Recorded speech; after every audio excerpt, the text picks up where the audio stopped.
Hello everyone! Today we have r/pro revenge. Guys, for some reason, YouTube algorithm hates me during last 2.5 weeks.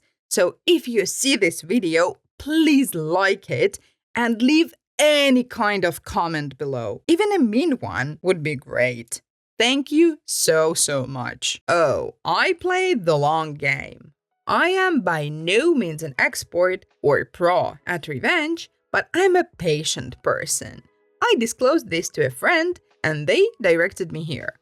Throwaway for obvious reasons, it's a long read, but the setup and backstory are important. 7 years ago, I was lucky enough to be able to buy my own place. I had saved for 10 years, worked my butt off, and I was so happy to be able to have a place to call my own. Now, being a single person on the mortgage meant I had to make compromises. One such compromise was buying a property on a shared block, a lot cheaper. Where I'm from, this usually means it's on strata title. For some, that's a bonus, as it means there is a communal fund for repairs, typically insurance is cheaper as it's collective, and other things like maintenance being taken care of. Strata titles also come with a lot of bylaws and restrictions on what you can and cannot do. I'm a pretty private and introverted person, so having to deal with people and have limits on how I live was a no-no.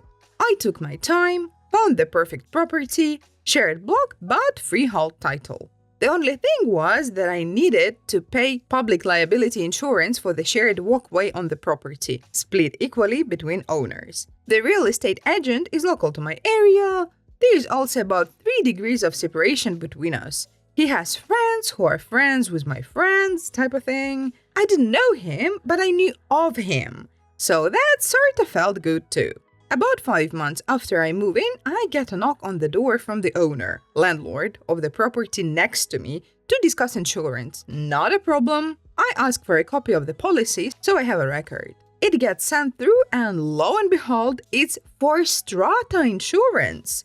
I was incredibly confused, and after much back and forth, the property isn't a freehold title, but a strata title. I called my lawyer, who conveyed the title, etc. He was dumbfounded, but over it all, did the right thing and made things as right as they could. I arranged for a meeting with the real estate agent. I brought emails and the printouts of the ads they had, all saying it was freehold. Emails between the real estate agent and my lawyer discussing its freehold status. Despite it being an absolute black and white, he refused to accept any fault or offer anything to make things right. I don't begrudge that. He was looking out for himself, I get that. However, I wouldn't forget it. I did enter into mediation with the real estate agent, and all I asked for was, when the time came for me to sell, they would do it or cover the costs. I thought this was reasonable, but they flat out refused. Offered me 1K to go away, which I refused. I had the option to pursue them legally and was advised by the mediator to do so, but ultimately I decided against it for a few reasons, the main one being my health at the time. So I planned and plotted and I schemed and connived as to how to get back at this son of a gun, and I settled on this. I found his personal Facebook page, which wasn't set to private, saw some photos of a boys on tour trip he went on a few weeks prior, so about 5-6 months after I bought the property. I also found his address through a business registration search. On the anniversary of the sale, for 6 years straight, I sent them flowers with a note. Dear real estate agent, remembering you on this, our special day. She has your eyes. Love, L. They varied ever so slightly over the years, but always had on this our special day and some weird inference to a love child and a desire to reconnect. I also, from time to time, arranged for postcards and letters to be sent from another country to one he was on tour in. Always signed Love, L. I learned about 3 weeks ago that this guy had recently divorced, lost his home, and is not longer working as a real estate agent. His wife had found out he cheated on her. This story I was told, through sad friends of friends, went along the lines of he would get weird gifts and flowers every year, same day, every year. She, his wife, finally put two and two together and realized what the date was, and he admitted to cheating on her. Now, I didn't mean for this, but it turns out a year before I bought my house, he had gone on holiday, came back with an STD, gave it to his wife, but somehow convinced her that it wasn't him. As such, our special day turned out to be right around the time he'd been very deep, without protection, in someone who wasn't his wife, only 1 year earlier. He's apparently lost his house, half his retirement savings, and also his business. I do feel a little bit guilty about all of it sometimes, but then I'm reminded that he's a douchebag and that karma, like me, is a patient, spiteful, and vengeful dog. Wow, if I were OP, I would fly to Vegas immediately, because obviously the universe is on OP's side. Guys, we got to 246 subscribers! What a beautiful number! I would be so incredibly happy if we could get to 250 subscribers soon, because it is 250,000. Sounds great, right? So please subscribe, you will make my day. And come back tomorrow, when your racket with local cops bites you in the butt internationally. This happened a few years ago when I was serving overseas with the US military. The location I was at was in a poorer area. There is a fair number of panhandlers, a lot of petty crime, and just people doing stupid crap. Well, one racket that goes in the area, and apparently in other areas of the country too, is the local cops incentivize reporting vehicles without out-of-date inspection stickers. Apparently, they give these people access to the inspection database if they think the sticker is fake or stolen, which actually does happen. If you drive a motorcycle, one of the things they tell you when you're in process is to keep the sticker in your wallet and not on the vehicle, or else it'll just get peeled off. Anyway, what these people will do, if they find a car with an out-of-date sticker, if they run the plates and find it's out of date, they will jimmy the door open, steal every single thing out of the car, and leave a note that they've taken it to the police station.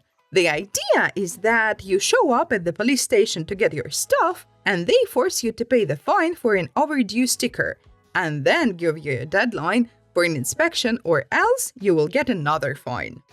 Well, I came out to my car one morning, and lo and behold, there was a note on my seat saying that all my stuff was at the local police station because my inspection sticker was fake, and I had to go get it. Not only I am late for work, my kid is also going to be late for school because there is no bus and I have to drive her every morning on my way.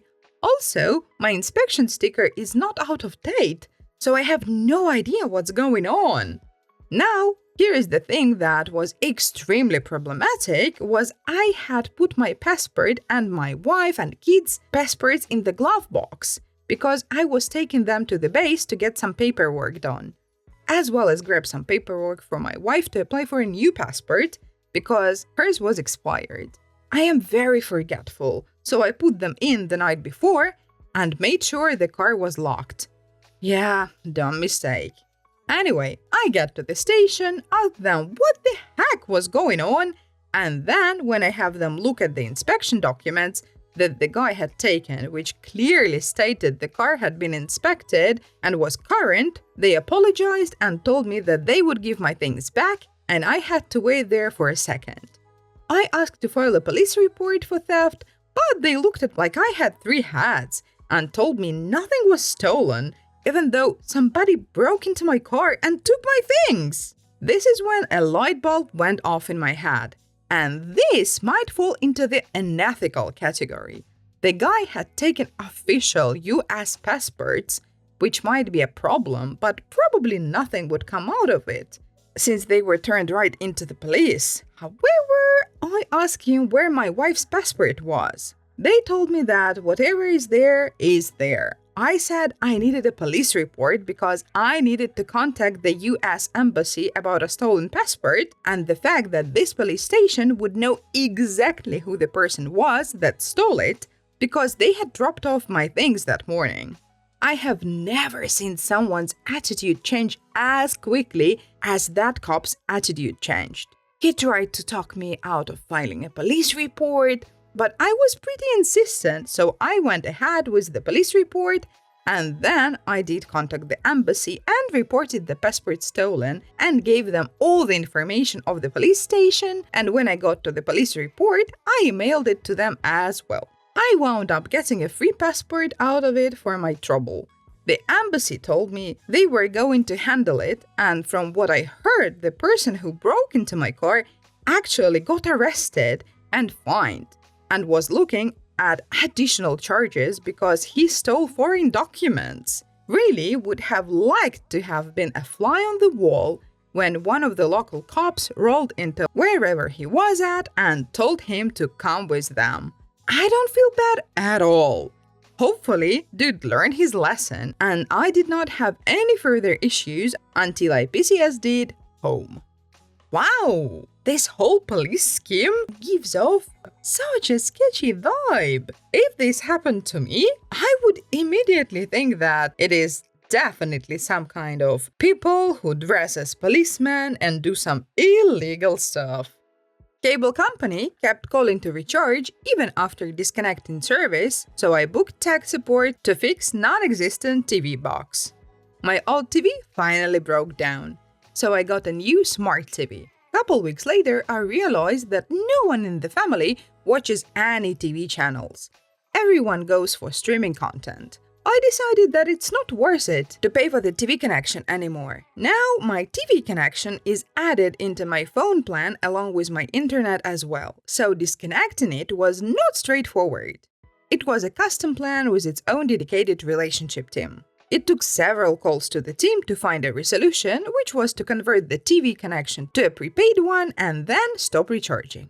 After the conversion was done, I got message for a few weeks to recharge and then finally a message to return the set-top box. I responded to that, and in a few days the box was collected from my place.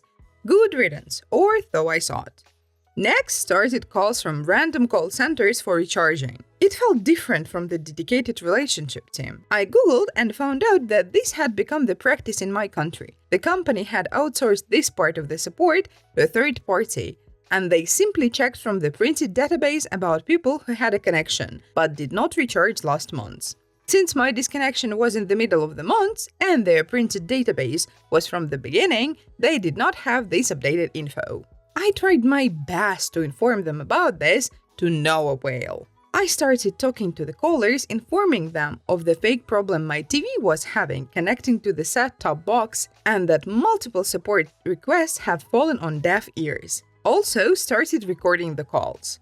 Third caller took it seriously and booked tech support. Got a call from a field tech within hours. He came by. I greeted him with drinks and informed him about the real issue. We had a good laugh. He suggested that I kept it up a few more times for good measure. After 8 tech support visits, finally they got the message.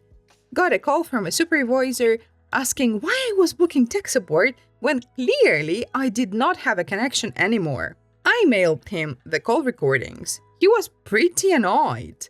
But I stopped getting calls so much. Any call I get, rarely, like once a couple weeks. I just read from the same script, and if someone takes it seriously enough to try to book tech support, they get a short note against my ID not to bother these gentlemen. To me, it seems like I read the story not from r/pro-revenge, but r/people have too much time on their hands. Why bother doing all of this? Isn't OP just wasting their time? Just block the number and move on. Thank you for listening. I hope you enjoyed. You can also watch this awesome video or that awesome playlist. See you next time!